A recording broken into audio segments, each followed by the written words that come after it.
Ya, bertemu lagi bersama saya Hendara di channel saya Hendara Komik. Dan hari ini saya mau mereview Redmi Note 13 warna Ocean Sunset.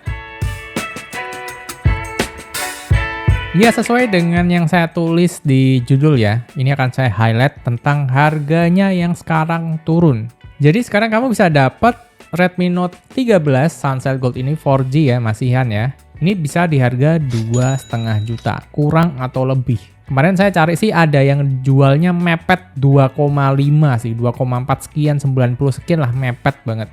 Tapi waktu dicari masih banyak juga yang jualnya di 2,5 juta kecil. Ya ini harganya makin turun, artinya makin worth it.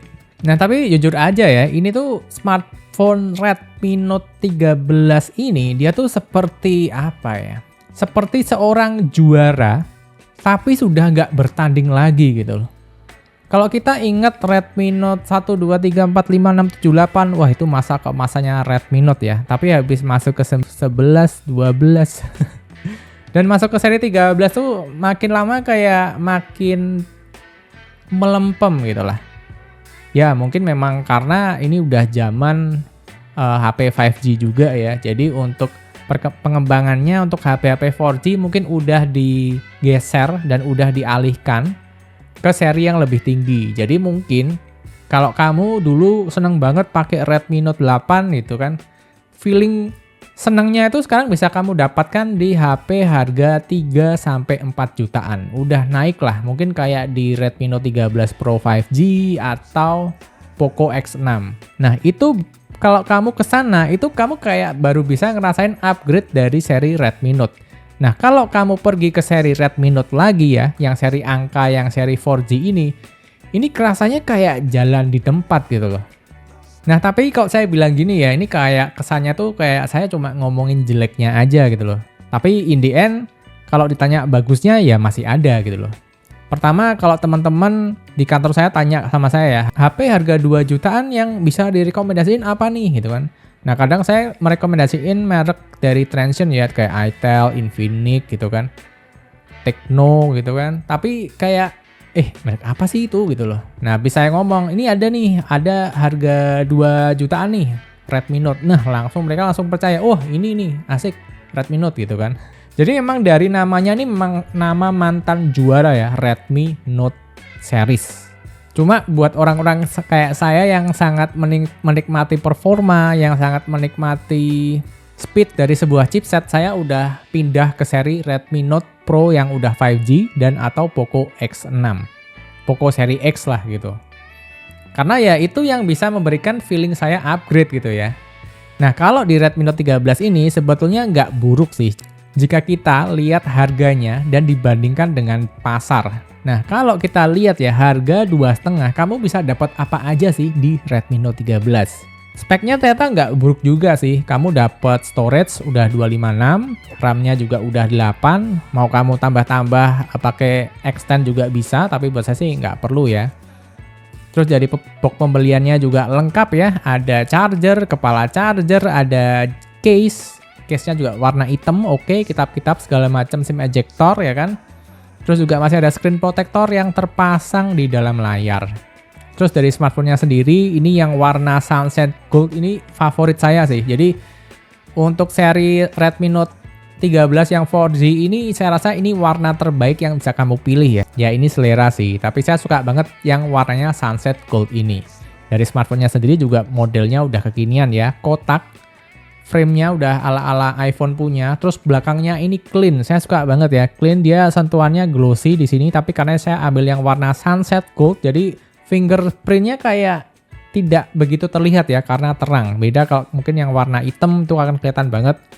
Terus dari penempatan kameranya juga saya rasa ini lebih cakep daripada seri-seri sebelumnya, lebih clean. Apalagi untuk yang warna Sunset Gold ini ada sentuhan warna emas-emas yang bikin kelihatan mewah banget. Saya suka. Terus di sini juga bersih ya, datar flat ke bawah dan bagian sininya cukup lebar. Jadi misalkan mau ditempel kayak fan cooler yang ada plate besinya bisa sampai ke daerah dekat prosesor. Ini bagus, wise banget penempatannya ya. Nah dari smartphone-nya sendiri ya kalau dibilang bagus atau enggak sih sebetulnya ya bagus ya karena ini komplit sih. Dari HP-nya nih ada NFC, ada lubang audio jack, double stereo speaker, infrared, mic-nya aja ada 2, jadi double mic. Untuk SIM-nya juga pakai hybrid, kamu masih bisa ada opsi pakai SIM card juga. Untuk layar juga udah AMOLED 120Hz, ukurannya juga gede ya, Full HD Plus juga. Fingerprint juga udah ditanam di sana. Udah pakai finger in display. Dan tentu USB Type-C-nya sudah mendukung OTG dan segala macam. Waktu dibuat nonton, layarnya udah cukup bagus ya, karena ini AMOLED. Terus juga waktu dibuat dengerin multimedia juga saya rasa sih udah cukup ya. Apalagi ini double stereo speaker. Jadi oke lah. Apalagi masih ada pilihan lubang audio jack buat kamu yang suka bermusik atau suka ngegame, ini akan membantu banget. Dan kalau dilihat dari hasil kameranya ya, saya agak punya kenangan buruk di seri Snapdragon 680 dulu di Redmi Note 11 ya. Habis itu saya agak males dengan hasil kameranya di seri itu gitu loh. Pokoknya seri Snapdragon seri 680, 685 saya udah males lah ya. Nah, tapi waktu saya coba di sini hasil kameranya ternyata udah ada improvement. Dari colornya udah oke, jadi di pencahayaan bagus, hasil fotonya juga oke. Apalagi ada in-sensor zoom yang bisa ngezoom sampai 3 kali dan fotonya masih tajam. Ini saya appreciate banget dan fotonya bisa saya bilang bagus, tapi seperti biasa ya HP harga segini, bagusnya ada di ruangan yang cahayanya memadai. Nah, kalau udah low light ya jelaslah kayak HP semua juga pasti mengalami yang namanya kayak noise, detailnya hilang gitu ya. Itu biasa sih. Tapi untuk adegan yang cahayanya memadai, ini hasilnya bagus, colornya saya suka ya. Udah nggak terlalu kemerahan, udah nggak terlalu kusam, warna skin tone juga oke gitu. Untuk videonya juga karakteristiknya sama ya. Kalau pencahayaannya bagus ya hasilnya oke. Kalau cahayanya gelap ya tahu sendiri lah hasilnya seperti apa. Nah, cuma yang paling saya bikin kurang merekomendasikan HP ini adalah performa dari chipsetnya. Dia pakai chipset Snapdragon 685 ya, chipset sama seperti seri sebelumnya di Redmi Note 12. Nah, kalau dilihat dari karakteristiknya, chipsetnya ini tuh bukan sebuah chipset performa, tapi sebuah chipset yang irit daya. Jadi waktu saya buat main kayak Mobile Legends, kayak PUBG, itu udah kerasa keteteran itu ya. Saya coba 2 kali ya, dari pakai Thermostat sama pakai power consumption yang ada di developer option. Hasilnya ternyata sama ya. Karena saya lihat di channel lain tuh kayaknya hasilnya lebih tinggi gitu. Kenapa saya kok FPS-nya nggak bisa setinggi channel lain gitu? Saya bingung di sana. Jadi di sini saya bagikan ya hasilnya ya. Untuk yang Mobile Legends ini saya mainnya selama 12 menit ya. Itu pakai kartu seluler, kartu Bayu. Di ruangan non AC, jadi selama 12 menit habis 3% baterainya. Dan suhu terpanasnya ya ada di 42 derajat Celcius, tapi nanti bisa turun lagi kok. Enggak 42 manteng, enggak gitu kan. Di ruangan yang non AC ada di 30 derajat Celcius, 30 lebih dikit gitu ya. 30, sekian gitu. Dan saya mainnya di settingan grafik ultra, FPS-nya high dan kerasa berat ya di 49 FPS. Dan waktu war rame-rame ini kerasa ngedrop. Dan average FPS-nya ada di 49,5. Dan bisa dilihat gambarnya di sini grafiknya ya, semakin ke belakang semakin turun. Nah, terus saya turunkan ya di settingan high dengan FPS rata-rata yang lebih baik. Pengalamannya juga lebih nyaman. Jadi FPS-nya naik sih ada dikit. Di 50,9. Jadi bisa dibilang 51 FPS rata-ratanya. Dengan rata-rata grafik yang ya mungkin kalau dari grafiknya enggak begitu kerasa berbeda ya dari angka dan grafiknya ya. Cuma waktu in-game-nya ini kerasa lebih satset aja. Kalau di settingan ultra kayak waktu momen-momen penting kayak kurang satset gitu. Lalu main di PUBG ya. Saya main PUBG di smooth ultra dengan gyronya on, pakai cellular card di ruangan yang sama, panas di 30 derajat Celcius. Terus saya bermain selama 34 menit, baterainya berkurang 6% dengan suhu terpanas ada di 42 derajat Celcius juga di ruangan non-AC ya. Ingat, ini ruangan non-AC, jadi kalau kerasa segitu wajar. Kalau bisa lebih adem pakai wifi juga pasti lebih adem, tapi saya di sini pakai ruangan tersulit, ruangan panas yang pakai kartu seluler. Dan FPS-nya rata-rata ada di 38,5. Nah, tapi kerasa banget sih di war-war penting ini tuh kerasa ada ngedropnya. Apalagi waktu kita ketemu musuh dadakan itu, waduh, itu beneran butuh performa yang tinggi ternyata. Walaupun FPS-nya kelihatan rata-ratanya mepet ke 40, tapi di momen-momen penting itu saya beneran kerasa frame drop-nya nih ya ada di 30 kecil sih. Cuma ya sangat mengganggu sekali ya, padahal udah mainnya di settingan 40 FPS. Nah, ada sih game kayak Genshin Impact atau Wuthering Waves, tapi saya nggak begitu merekomendasikan lah. Orang MLBB dan PUBG aja hasilnya seperti itu gitu loh. Nah, waktu saya main di Wuthering Waves aja settingan low 30 fps, rata-rata fps-nya cuma dapat di 18,4. Dan suhunya bisa sampai 43 derajat Celcius ya. Ya ini memang game berat, udah gitu juga belum optimal juga ya untuk di smartphone.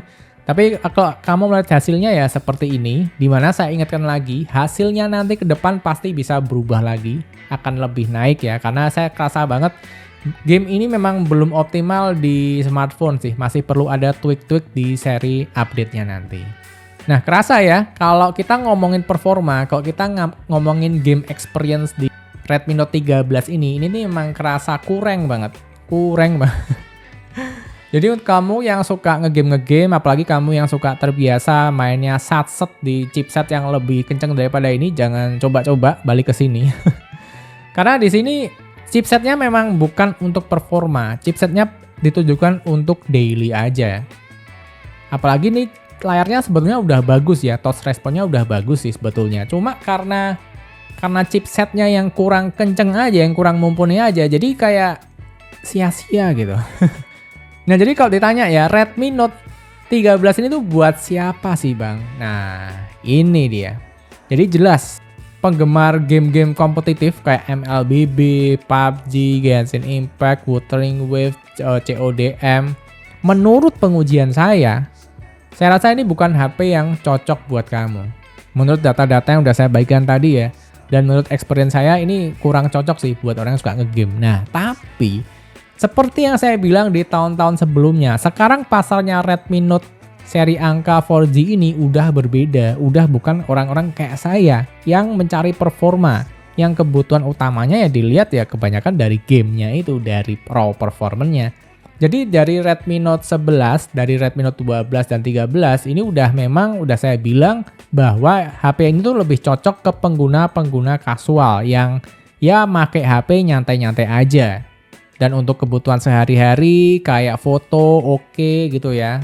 Untuk video juga masih lumayan lah, apalagi masih ada dapat lensa ultra wide, masih ada lensa makro, dimana di brand lain tuh udah gak dapet kamu lensa makro sama lensa ultra wide.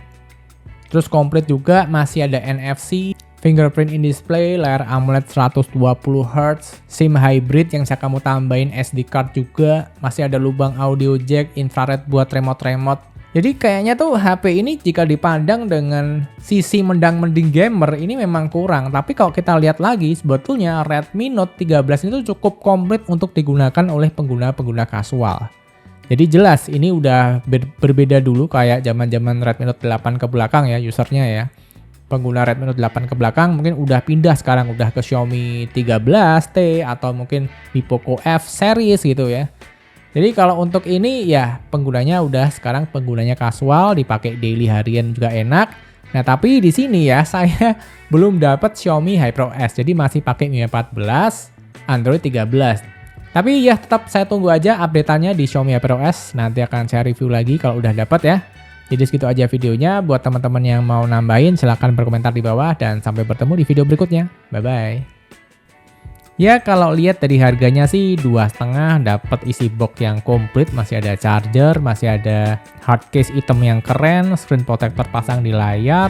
Oke juga sih, terus juga HP-nya sendiri juga komplit juga, masih ada SIM hybrid, bisa kasih SD card, double stereo speaker, ada infrared blaster, masih ada lubang audio jack, masih ada NFC pula, layarnya udah AMOLED, fingerprint in display. Terus kameranya juga komplit banget di sini, ada kamera utama 108 megapiksel, ultra wide dan kamera makro.